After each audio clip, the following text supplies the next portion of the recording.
Hi, day one recovery per the request of Nancy. Shout out to Nancy, Anna, and Shannon for encouraging me to go see an endometriosis doctor. After hearing their stories about how they discovered they had endometriosis, their symptoms were similar to mine, and I'm so glad that I went and saw an endometriosis doctor because I was diagnosed with stage 2 endometriosis. My symptoms were heavy periods on the first 1 to 2 days and intense cramping where I was basically debilitated. So after my surgery last night, I cycled on and off every 3 hours, Advil and Tylenol. Towards the end of the evening, I took 2.5 milligrams of oxycodone because I wanted to sleep and I didn't want to feel the pain.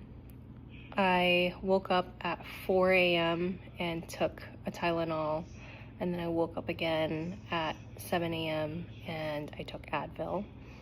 By the time I woke up at 7 a.m., the sensation in my abdomen area was thriving, and so I was starting to feel the pain of each incision site, and every time I shifted it was like a sharp piercing pain. It kind of sucked. I still had the shoulder pain, so I needed to take gabapentin as well. The shoulder pain is so weird. It's like dull and annoying, but it doesn't really like hurt.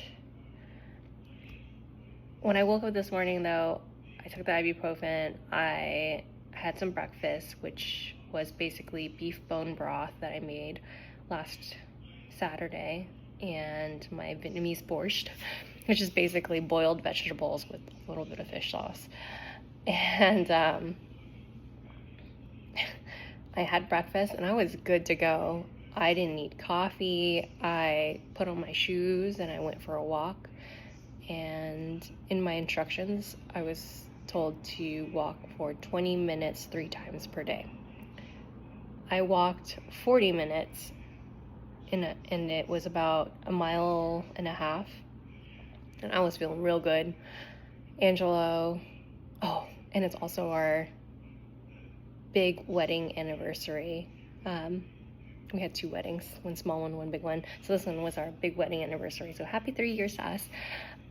This morning, Angelo was like, I can't believe how able-bodied you are. I thought you were going to be bedridden. And I thought so too. I felt great. And he's like, you better be careful though, because you're going to crash.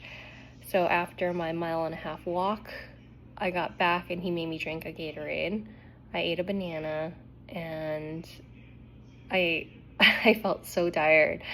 So I laid down in bed and watched some trash TV and fell asleep right away. I slept for about 1.5 hours, and when I got up, I was starting to feel a lot of pain again, and it was really annoying. Because every time I moved, it was just a sharp pain. So I had to take some medication again. It's really important that you don't skip the medication, otherwise you'll be hurting. But that's basically been my day. I've just been cycling on and off. We went for another walk in the afternoon, late afternoon, early evening. We both can't eat any sweets to celebrate our anniversary because Angelo just had a gout flare up, and I'm trying not to have processed foods or sugars in this time. I've also haven't pooped, so constipation is a thing. My girlfriend Yvonne was like, yes, take Docusate, which is also Colace. I think that's how you pronounce it. So I did that, so I'm just waiting to have poop fall out of my butt because it's really hard to push through your abdomen. It hurts, and you're encouraged not to do that after this laparoscopic surgery, or people are saying lap, so I should just start saying lap. Anyway, still waiting to poop, but I feel okay. I'm still bloated. Oh, and here's my incision sites. Okay, are you ready? Are you ready?